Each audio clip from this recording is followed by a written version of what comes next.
vamos a comenzar ya con la explicación del día de hoy, con el comentario del día de hoy acerca de este catecismo de doctrina cristiana del padre José de Arp.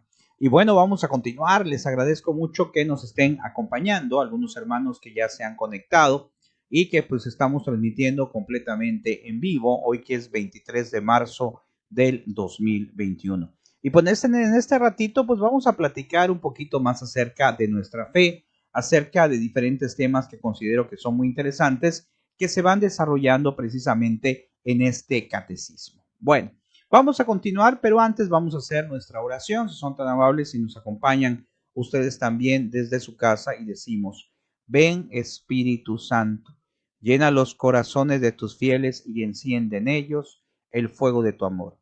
Envía, Señor, tu Espíritu y todo será creado y se renovará la faz de la tierra. Ven Espíritu Santo, ven Espíritu de Dios. Muy bien, pues vamos a continuar con la sesión que corresponde al día de hoy, que es el tema número 29, hoy que es 23 de marzo, y vamos a seguir viendo acerca precisamente de nuestro Señor Jesucristo, de lo que es el misterio de la encarnación.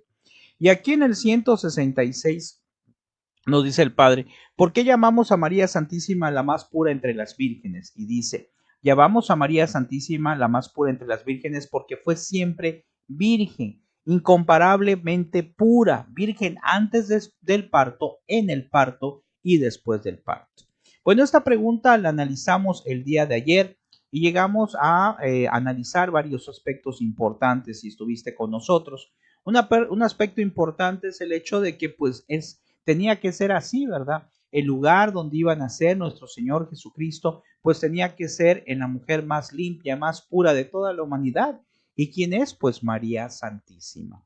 Vamos a pasarnos entonces a la siguiente pregunta del padre José de Arber o comentario. Dice: Jesucristo fue el hijo único de María. Cuando en la Sagrada Escritura se hace mención de hermanos de Jesucristo, y esto nos puede servir para defensa de la fe, se requiere significar a los parientes cercanos. Así se manejaba en ese tiempo, de que se hablaba de hermanos. Cuando hablamos, por ejemplo, bueno, ahorita ya no aplica propiamente, pero si hablábamos de primos, pues podríamos decir que son nuestros hermanos, o sea, que están cerca de nosotros. Por eso entonces, a veces los hermanos separados, pues nos dicen: hey, es que ahí dice que había varios que eran los hermanos de Jesús. Sí, pero hay que manejar el contexto del lugar y el tiempo. Y como aquí nos lo dice el Padre, que debe de ser para que defendamos nuestra fe, nos dice muy claro que en ese tiempo se le llamaba hermanos a los familiares cercanos. Quiere decir que la familia cercana de Jesús, pues es lo que aparece en las Sagradas Escrituras como los hermanos de Jesús. Pero no es así. Aquí nos lo dice muy claro, ¿verdad? En las Sagradas Escrituras también se aplica de que Jesús no tuvo hermanos propiamente como lo conocemos en la actualidad.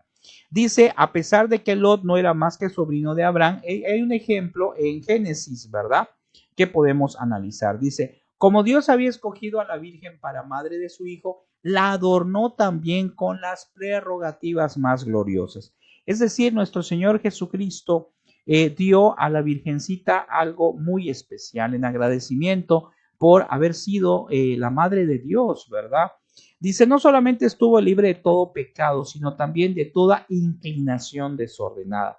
Poseía más gracia que los ángeles más encumbrados. Estaba llena de gracia. Después de haber tenido parte íntima en todos los hechos y padecimientos de su divino Hijo. ¿Por qué? Porque estuvo intrínsecamente unido al dolor de nuestro Señor Jesucristo, de una manera muy íntima, de una manera muy plena. Ella sabía precisamente, y fue a través de las Sagradas Escrituras precisamente que nos enteramos cuando le dice el profeta Simeón, le dice: una espada de dolor traspasará tu alma. Desde ahí él estaba prediciendo, vaticinando que iba a sufrir mucho como madre de Jesucristo. Y por eso aquí nos dice el Padre, precisamente hasta que murió, dice: fue resucitada con él y trasladada al cielo en cuerpo y alma. Qué hermoso y qué maravilloso, como nos enseña el magisterio. Claro, no podía ser en un cuerpo incorrupto, no podía morir, fue llevada al cielo, ¿verdad? Entonces, esto es interesante. No es lo mismo que en el caso de Jesús, que él mismo asciende. aquí no, fue llevada al cielo. Entonces dice, donde está sentada al lado de su Hijo como reina de los bienaventurados. Recordemos lo que nos dice la cita bíblica, el Apocalipsis acerca de María Santísima. Nos dice de una manera muy clara que es, dice, allá aparece una mujer vestida de sol con la luna bajo sus pies. ¿Y a quién se refiere? A María Santísima, que es reina del cielo, del universo, de todo lo creado. Y es Dios quien le da ese lugar tan especial. Acuérdense, cuando defendamos nuestra fe, a veces nuestros hermanos separados pues están confundidos y piensan que nosotros estamos mal. No, a veces nuestros hermanos separados piensan que nosotros ponemos a la Santísima Virgen María en un lugar como que fuera un Dios. Desde luego que no. María Santísima es precisamente la madre del verdadero Dios. María Santísima es la intercesora y quien ayudó en lo que es el proceso de redención. ¿Por qué? Porque ella permitió que todo este plan de Dios para redimir al mundo se pudiera dar. Y es algo tan sencillo como eso. A veces nos queremos complicar o pues a veces hay personas que se quieren complicar y hay una forma para que no nos compliquemos de muchas cosas y es darnos cuenta del amor que tiene Dios.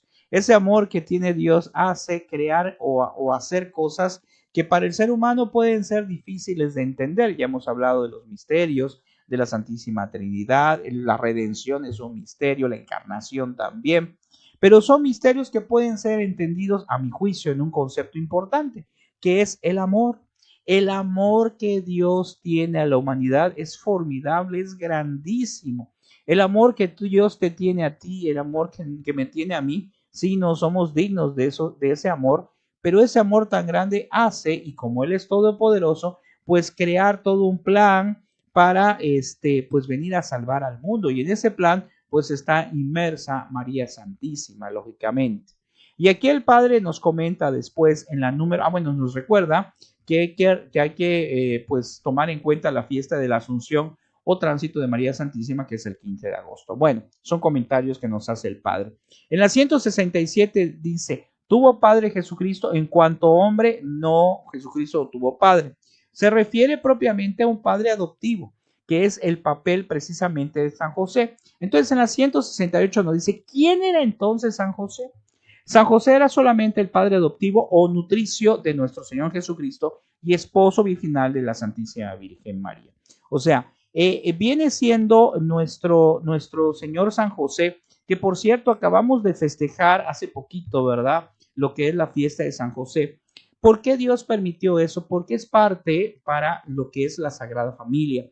Sin duda alguna que dentro de lo que es el pensamiento de Dios, dentro de lo que es su plan humano, pues está precisamente la familia. Y así lo ha de presentar precisamente con su Hijo Jesús, la Sagrada Familia, que sabemos que es María Santísima, San José y nuestro Señor Jesucristo. Entonces, esa función que cubre Él como Padre, aquí lo conocemos como Padre adoptivo, pero que fungió precisamente en su labor humana para hacer la parte que corresponde. En el tiempo actual, pues, se nos habla acerca de que toda familia, pues, debe de ser compuesta por papá y mamá y los hijos. Pero a veces hay circunstancias que se dan a veces dentro del matrimonio, en diferentes circunstancias, algunas dolorosas de diferentes familias, donde no se puede tener esta estructura familiar del papá, la mamá y los hijos.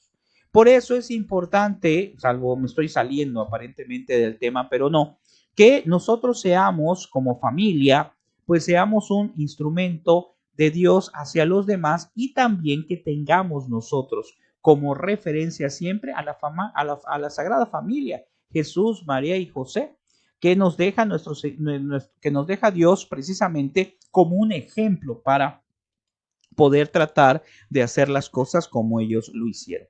Dice aquí como comentarios en San Lucas, dice Jesús, hijo como se creía de José. Luego fiesta de San José nos recuerda, por eso les dije que acaba de pasar, 19 de marzo. Él es el patrón universal de la Iglesia Católica. Vean qué interesante, ¿eh? San José, que sin duda alguna hizo su labor, que fue de acompañar a Jesús en su familia, pues es tanto el amor que la Iglesia le tiene a él que lo pone como patrón universal de la Iglesia. Es algo importante, es algo universal. Yo siento que nosotros como padres de familia, los que tenemos la gracia de ser padres de familia, pues tenemos que apegarnos a San José, tenemos que pedirle a San José su intercesión, su ayuda, el discernimiento para poder saber educar a nuestros hijos. En la época actual, pues no me dejarán mentir, se dificultan muchas cosas, ¿verdad? Tantas ideas, tantas tendencias, tantas situaciones que pueden abrumar a nuestros hijos, a nuestros jóvenes. Por eso tenemos que rezar por ellos, pero también pedirle, como dijimos ahorita, a San José que nos ilumine, que nos ayude a hacer nuestra labor como padres de familia. ¿Qué otra cosa nos dice el padre José de Arbe en su catecismo? Dice, ¿por qué se hizo hombre el Hijo de Dios? Dice, el Hijo de Dios se hizo hombre, ¿por qué? Para glorificar a Dios de modo más perfecto, para padecer y morir por nosotros, porque como Dios no podía padecer y morir. Claro, hubiera seguido como Dios, pues no se hubiera hecho hombre, pues en ese caso no iba a poder padecer y a sufrir y adquirir precisamente, como ya hemos mencionado, todo acerca de la humanidad menos el pecado, por ser Dios. Ya hemos hablado de las partes o de cómo está Jesucristo, que tiene su parte humana y su parte divina. Por eso es importante siempre, pues, apegarnos a lo que es el amor de Jesucristo. Hay una homilía que una vez escuché de un sacerdote que decía, bueno, las tres divinas personas, pues, son un solo Dios, pero él decía que cuando tengamos un problema en el aspecto humano, pues recurramos a Jesucristo. ¿Por qué? Porque Jesucristo es Dios, ya sabemos, pero también tiene una parte humana y Él nos puede ayudar. Claro que sí, al final de cuentas es un solo Dios, pero bueno, si están las tres personas divinas, pues podemos referirnos en un momento a Dios Padre, no podemos referir a Jesucristo o al Espíritu Santo, ¿verdad? Según sea la situación que estemos viviendo. Y aquí en la aplicación práctica nos dice el Padre, acuérdate muchas veces con corazón reconocido de que el Hijo de Dios, bajando del cielo por tu amor, se hizo pobre niño desvalido. O sea, que analicemos este misterio a raíz de qué o basado en qué. Basado en que Dios lo hizo, como dije hace rato, por amor hacia nosotros. Y que lo hizo de una manera extraordinaria. ¿Por qué? Porque se entregó por nosotros como sin límites, ¿verdad? Por eso se nos habla que en la cruz perdió hasta la última gota de sangre por nosotros, porque se entregó sin límites. Él iba a ofrecer su vida por nosotros, por la redención. Es difícil de entender para una persona que no tiene fe o que desconoce muchas cosas, pues es difícil que pueda entender que haber muerto en la cruz sea algo redentor, pero lo es, porque estaba dentro del plan de Dios, porque era parte de todo un plan que nos iba a demostrar qué tanto nos ama a Dios, que haya enviado a su Hijo Jesús por nuestra salvación. Entonces, analizando esto, vamos ahora a ver la segunda parte, un pedacito, lo que nos dé tiempo, que es la sección de la vida oculta del Salvador.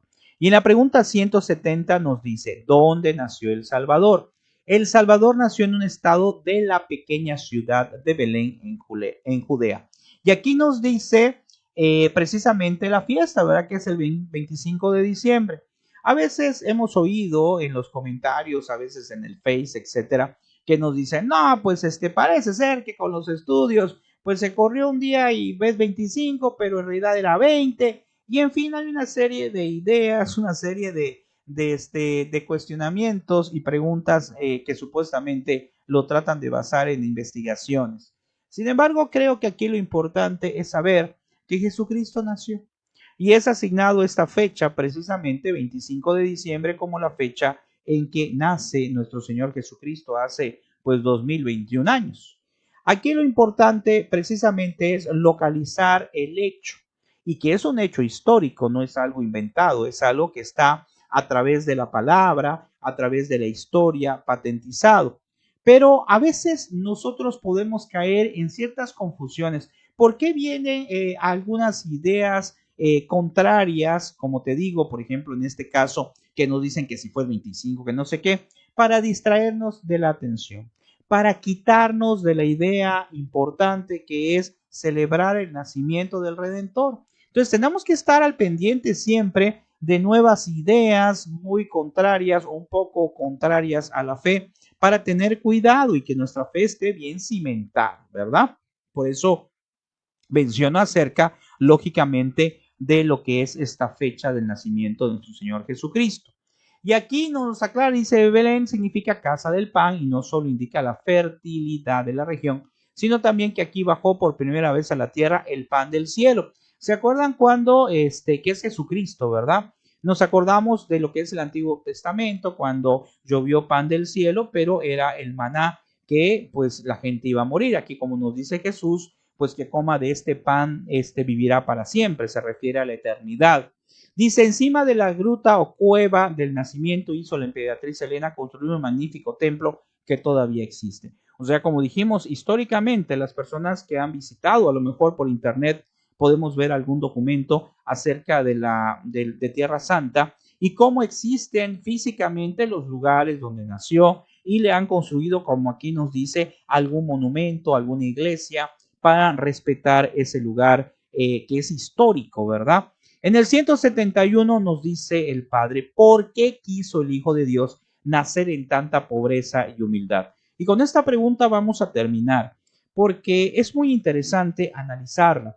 El Padre nos dice, el Hijo de Dios quiso nacer en tanta pobreza y humildad. ¿Por qué? Para padecer por nosotros desde el primer momento de su vida.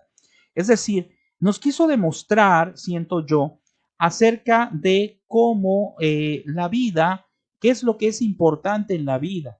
A veces nosotros le damos la importancia al aspecto económico, cosa que yo he dicho anteriormente, pues no está peleado Dios. ¿Por qué? Porque sabe que tenemos necesidades económicas para comer, para vivir, etcétera. Pero la cosa es qué importancia le damos a eso, qué importancia le damos a otras cuestiones. Como hemos dicho en otro tema en este mismo curso, el primer lugar le corresponde a Dios, siempre, ¿verdad? Siempre Dios tiene que ser para nosotros el primer lugar, muy encima incluso de la familia. Claro, se entiende que después de Dios inmediatamente viene la familia, viene el trabajo, vienen las otras cosas. Pero Dios es un Dios bueno, pero es un Dios celoso. Nos lo podemos ver en muchos pasajes, sobre todo del Antiguo Testamento. Entonces es un Dios que con justa razón es un Dios celoso que busca el amor de nosotros. Y nosotros lo que tenemos que hacer es intentar corresponderle lo mejor posible. Otro punto por el cual, por eso nació él en la pobreza, para que veamos que la riqueza no necesariamente tiene que ser así, la pobreza, pero no solamente la pobreza económica, sino tratar de buscar, aunque es muy complicado, nuestra pobreza en cuanto a ser humildes. Y aquí dice para enseñarnos, otro punto nos dice para enseñarlos de la manera más eficaz, que no tengamos lo que hemos mencionado en cierta manera, apego a las riquezas y frivolidades, y frivolidades, bueno, a lo que son las vanidades de este mundo, ¿verdad? Entonces, tenemos que darle su lugar a las cuestiones que tienen que tener prioridad. Nuestra vida tiene que estar marcado, siento yo, tiene que estar marcada nuestra vida por ese encuentro personal con Dios.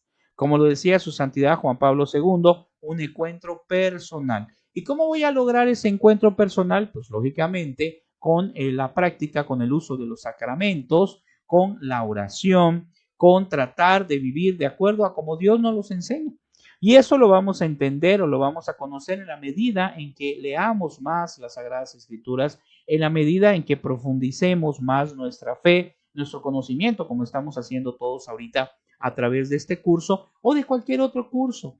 Tratar de conocer cada día más de Dios. Ciertamente a veces pues también necesitamos distraernos, ver otras cosas en la tele, etcétera, pero es importante que nos preparemos. Así como nos capacitamos a lo mejor en mi carrera, en mi área laboral, etcétera, también tenemos que prepararnos y aprender y capacitarnos en nuestra fe. Que el Señor te bendiga, vamos a dejarlo hasta ahí y nos vemos mañana. En la Semana Santa y la Semana de Pascua no voy a transmitir estos videos. La Semana Santa pues es una semana de análisis, ¿verdad? Entonces tenemos que profundizar en nuestro encuentro personal con Dios. Y en la semana de Pascua quiero dar un nuevo curso para catequistas. Entonces te pido que estés muy al pendiente de lo que son los comunicados del grupo de Supercatólico TV en Facebook. Que el Señor te bendiga y nos vemos mañana. Seguimos todavía. Mañana vamos a seguir hablando precisamente de nuestro Señor Jesucristo. Que la pases bien, ánimo. Nos vemos mañana. Gracias por tu tiempo.